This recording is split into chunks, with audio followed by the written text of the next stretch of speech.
नमस्कार, मी डॉक्टर ज्येष्ठराज पाटंगणकर. मी Medicover hospital Chhatrapati Sambhajinagar येथे pen management specialist म्हणून कार्यरत आहे. आज आपण कॅन्सर आणि वेदनोपचार याबद्दल बोलणार आहोत. कॅन्सर म्हणलं की वेदना ह्या आल्याच. प्रत्येक कॅन्सरचा पेशंट कधी ना कधी त्यांच्या आयुष्यामध्ये वेदनेतून जात असतो. कमी अधिक प्रमाणामध्ये प्रत्येक पेशंटला या वेदना ह्या असतात. कॅन्सरच्या वेदना कशामुळे उद्भवतात?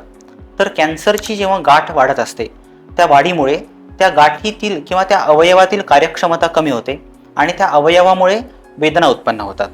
दुसरे महत्त्वाचे कारण म्हणजे कॅन्सरची गाठ ही आजूबाजूच्या अवयवांवरती दबाव टाकत असते. त्यामुळे त्या अवयवांची कार्यक्षमता कमी होते आणि वेदना उत्पन्न होतात.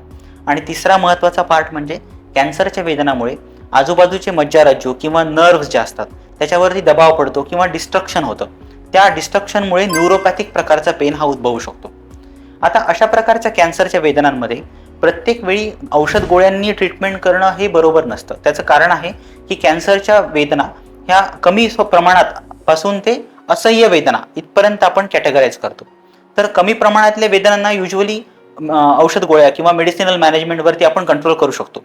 पण जेव्हा कॅन्सरचा पेन हा असह्य होतो तेव्हा बऱ्याच प्रकारचे आपल्याला मल्टीमोडॅलिटी ट्रीटमेंट आपल्याला वापरावे लागतात. जसे की न्यूरोलायटिक, न्यूरो ॲब्लेटिव्ह किंवा न्यूरोमॉड्युलेटरी अशा 3-4 प्रकारच्या ट्रीटमेंट्स आपण पेन मॅनेजमेंटमध्ये करू शकतो. तर कॅन्सर पासून उद्भवणाऱ्या वेदनांना कोणत्या प्रकारचे उपचार करण्यात यावे हे आपण इथून पुढच्या काही व्हिडिओच्या सिरीजमध्ये बघणार आहोत.